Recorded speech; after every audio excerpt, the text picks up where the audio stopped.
Hello everybody and welcome to another episode of Naval Action.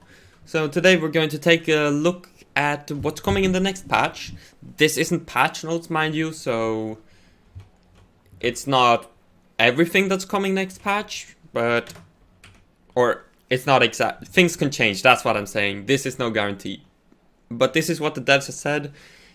Important October patch information is the name of the topic, and I'll try to remember to have the link in the description. So, there's quite a few changes with this being, we didn't have a September patch, so there's quite a few changes in the October patch. So first of all, there's rookie regions, which is a region with its own set of rules of engagement and such. Next up, there will be some map changes, so the map, some free towns will move, and the map will be split into regions. That's my phone, sorry. There's delivery orders, which will allow people to receive trading and crafting XP by helping out the in-game economy, which is nice. There's trading and resources changes, which pricing system will be upgraded, new goods introduced, new NPC demand for crafted materials, some, and weights, prices, stacks, and volumes will change. New buildings for new resources will be added. And trader tools will be integrated into the client, which is nice for some people. Ship crafting changes. Quality of the ships will increase certain stats of the ship. New resources will be required to craft exceptional ships. And crafting ships in some regions will give them regional bonuses. So that means, and you don't get any bonuses in the capital region, so that means that people who are currently crafting in the capital will be incentivized to actually craft outside the capital, and if they want to sell ships, sell to the capital. Or in the region where they're crafting, if that's the best region. Rolls of upgrades will be reduced. We're on to upgrade changes now. And the importance of ship qualities will be increased. So I'm looking forward to see what kind of changes it will be there. Contracts will be allowed for upgrades. And upgrades will now be able to be broken down for parts, although I wouldn't do that with some of the larger, more expensive upgrades. And some regular upgrades have changed status from regular upgrade to permanent. There will be some perk changes, so some perks will be rebalanced, like Pump Inventor. And here comes what is, in my opinion, the biggest thing. We will be testing several options in ROE, and this will be... some people won't be happy about it, but the open world will have two circle system will be added, with one circle for tagging, and one circle which will pull the people which are inside the outer circle.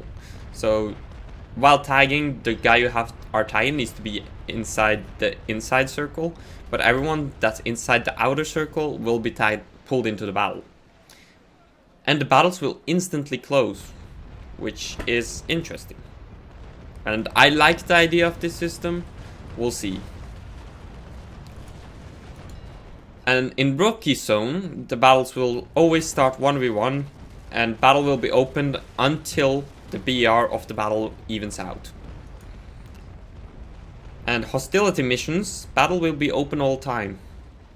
Invisibility timer might, that's just a maybe, be added on battle exit to allow some breathing space against revenge fleets.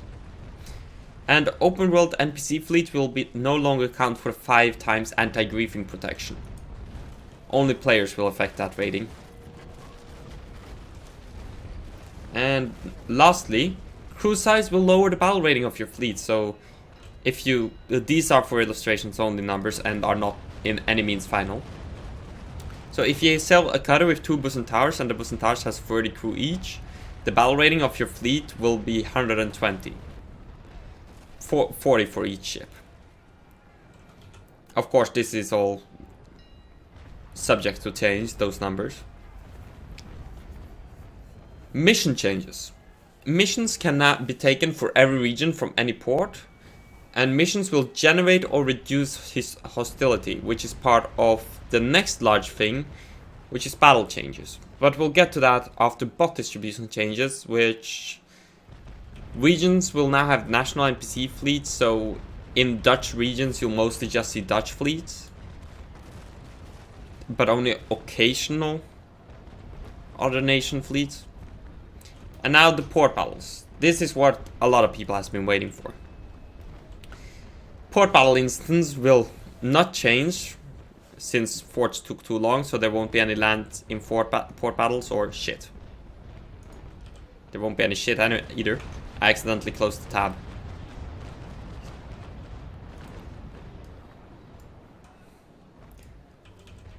So yeah, no land in port battles and no forts in port battles. However, there will be forts in the open world now, and they'll fire on hostile ships. Port battle setup will also change, and port battles will automatically be arranged after hostility levels in a region hits 100. And hostility is generated by PvP, PvE, and missions. Oh, and war effort supplies deliveries. So you won't be able to surge rush as easily anymore. So assault flags will also be removed, and timers are removed, since what they hope and what I hope is that this hostility generation will automatically generate the best time for both countries to fight. And new port system will also immediately show players where the action is, since there's only a limited amount of hostility zones. And alliances will finally receive their final 3-week length. And another nice thing, 2 new ships added. One is the Endymion, which was, I believe, one of the fastest frigates in the Royal Navy of its time, if not the fastest, hitting 15 knots, I believe, with 18-pounder cannons. And the other one is the Indefatigable, which was there in the capture of the president, I believe. The ship, not the actual US president, but the ship, the USS president. And she was a Razay of a 64-gun Sane design, I believe. Same design as the Agamemnon. And both ships, hulls were designed by Ragnar Hairy Trousers, and the ships were further adapted by Game Labs for use. And these ships will also be just 1 durability. They will only be added to NPC fleets, so the only way to get them is to capture them, and they'll be used to test the viability of a 1 durability ship system, which I hope will succeed, since I prefer 1 durability ships. Or I prefer the idea of it, at least.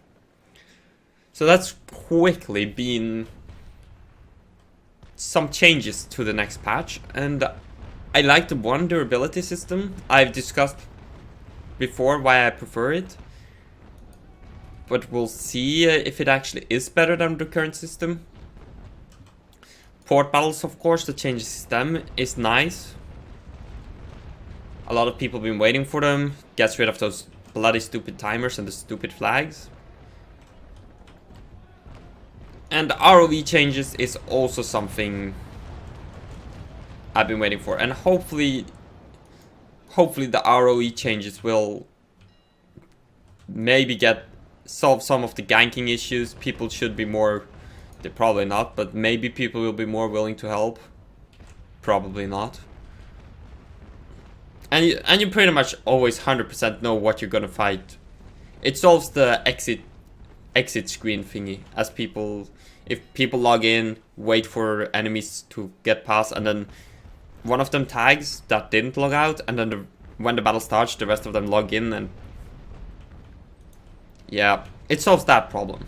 And it also, I think I prefer this system, but we'll see. There's also potential room for griefing. But anyways, I've quickly gone through it. Please tell me, what do you think? Please tell me in the comments. And if you enjoyed watching, please leave a like. If you want to see more, subscribe, and I'll see you next time. Bye.